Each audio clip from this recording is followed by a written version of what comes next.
নমস্কার বন্ধুরা, মণিদীপা ক্রিয়েশনে আপনাদেরকে অনেক অনেক স্বাগত। আজ রান্না করব দেশি মুরগির মাংস। আমি বাটা মশলায় মাংস রান্না করব, তাই রান্নার জন্য মশলা বেটে নিলাম। জিরে বাটা, ধনে বাটা, কাঁচা লঙ্কা বাটা, শুকনো লঙ্কা বাটা, আদা বাটা, রসুন বাটা, সব মশলা ভালো করে বেটে নিলাম। সঙ্গে থাকুন, ভিডিওটি শেষ পর্যন্ত দেখুন। যদি ভালো লাগে আমার নতুন ইউটিউব চ্যানেলটা সাবস্ক্রাইব করে দেবেন প্লিজ। মাংসটাকে ভালো করে ধুয়ে নিলাম। তারপর আলু পেঁয়াজ কেটে নিলাম, কেটে ধুয়ে ভালো করে মাংসের মধ্যে দিয়ে দিলাম। আর দিয়ে দিলাম দুটো আস্ত রসুন।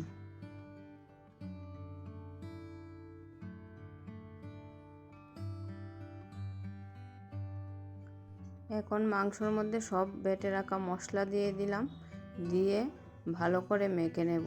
নিয়ে আধা ঘন্টার জন্য রেখে দেবে, তাহলে মাংসটা ভালো টেস্ট হবে। আর দিয়ে দিলাম পরিমাণ মতো নুন আর হলুদ, তেজপাতা আর অল্প তেল। এখন হাত দিয়ে মাংসটাকে ভালো করে মেখে নেব।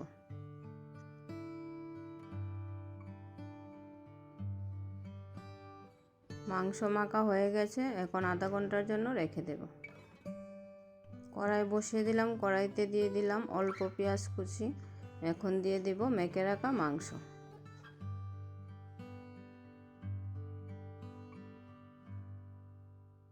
মাংসটা ভালো করে একটু নেড়ে চেড়ে নিলাম। এখন 5 মিনিটের জন্য ঢেকে দেব।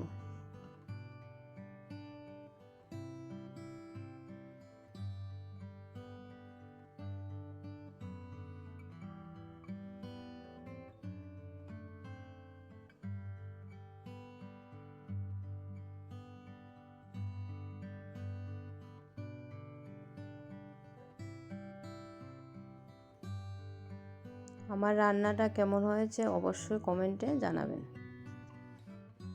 মাংসটাকে ভালো করে কষিয়ে নিলাম। এখন দিয়ে দিব পরিমাণ মতো জল।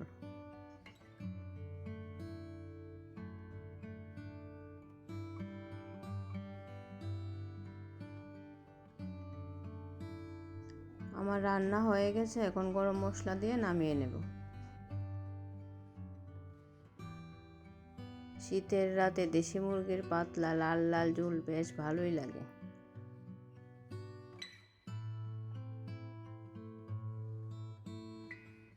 ভিডিওটি শেষ পর্যন্ত দেখার জন্য ধন্যবাদ।